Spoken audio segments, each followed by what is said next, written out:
Well, hello, all my friends on the interwebs who love miniatures. It's another Monday, the 17th of October 2022. I'm Doc Ian, and I'm here to ramble about these Reaper Bones, spooky wights and wraiths, and the like. And today, when I'm filming this, there's almost too much light. The light from outside is extremely sharp and bright, so I have to film this slightly in shadow. Hope it's semi okay amount of light. They look a bit washed out, but they're supposed to be washed out. And yeah, you'll see them more clearly in the light box at the end. This guy is a bit dark, but he is the White King. He's supposed to be dark. I experimented with these two big guys. I made this guy a bit lighter, a bit more faded in his colors, instead of all just black. A totally dark Grim Reaper. Made him a bit more ghostly. And I decided to experiment and do these robes darker. So there's highlights on them, but they're kind of dark highlights, and there's not that much light. The main lights are the spectral face and hands and the flames coming off the sword. Let's see how that works in better light conditions. And we have this guy. It's a combination of dark and light.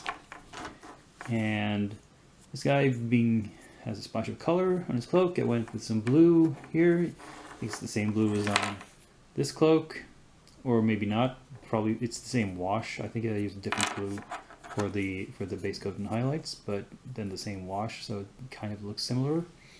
He has a bit more jewelry because he's a king. He has a crown.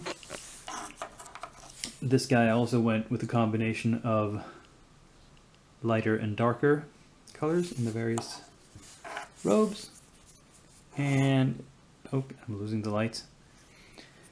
No point showing anymore. Still pics at the end. Hopefully that will show these off better. Yeah, I've been dragging my feet on this. I'm starting to think maybe the only way I'll get these guys finished is if I clear my schedule and have a week where I simply don't start any new projects, and so I'll be forced to work only on these guys. But as you can see, I've started to color in the eyes a little bit on Yogg-Sothoth, and that makes it all come together a little bit more immediately, instead of just being black. Now I just have to paint a lot of interesting looking eyes in different colors. That's going to take a while. This guy, so I think I'm sort of done with the wood.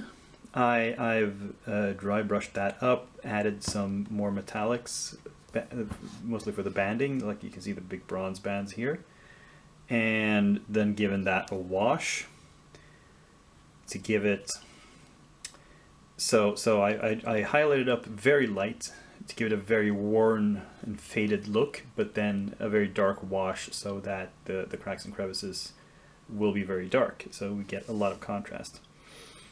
And now we go to all the little details, or maybe the next step is the coral, because there's a lot of stuff which I think is supposed to be coral, sticking all over it, sort of filling in the in-between pieces between the various wooden parts. And possibly that's the next step I have to do on this guy. And then, and I think that's the way to get some more color into it, because right now it looks extremely drab, but having coral or maybe some sort of moss in different colors will, and some bright colors, that could liven it up a bit. And this big face I'm looking at in the back, I think this needs to be painted. This needs to be it's like a tiki statue or something that's become part of this golem. It should look like it's originally painted in bright colors and then it's faded. And the paint has been chipped away by it being underwater, probably. Yeah. I gotta come up with a color scheme for that. I painted the rope as well. You probably noticed that.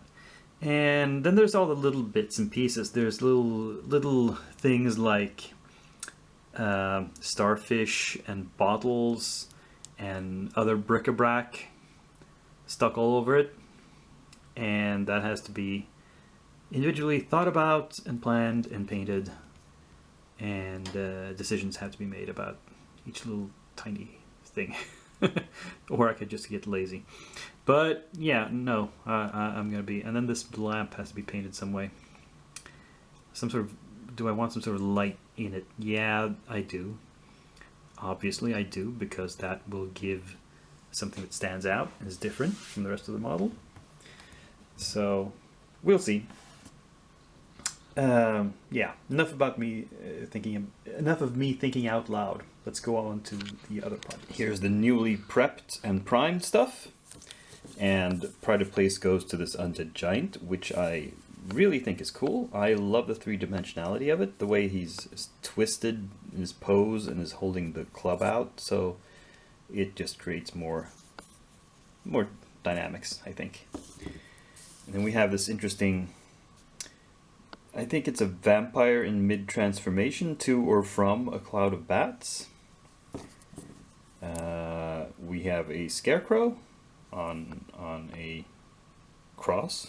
We have another vampire lady, clearly.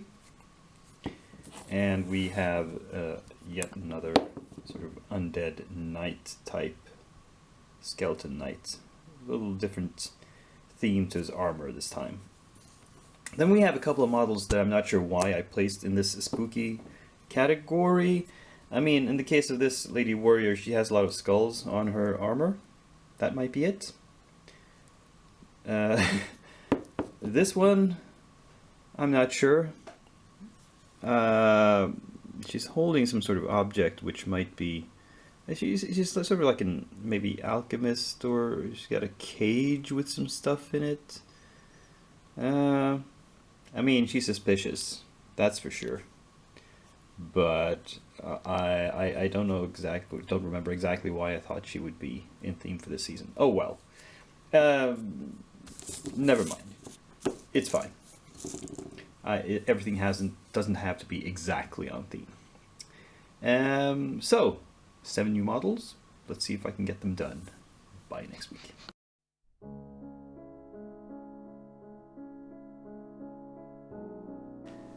Well, we're coming to the last models of Bones 5 that I feel are appropriate for Spookytober and the Halloween season. And this time, yeah, I've made sure that all of them actually are appropriate.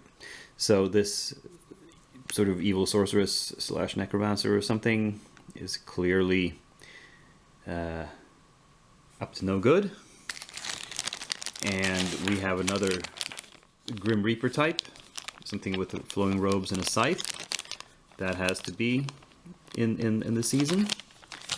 We have this golem, which is made out of bones and bits of dead people. Which, yeah, that's spooky. We have a sort of pumpkin beholder. That is Halloweeny as heck. It has a name, I forget what it's called.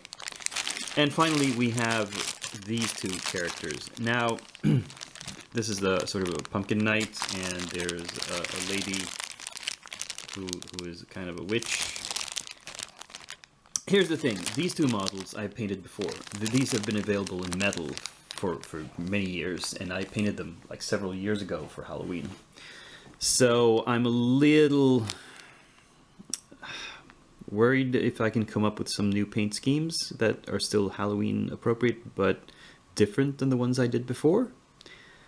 But I'll just see if I can rise to that challenge and do something new with them.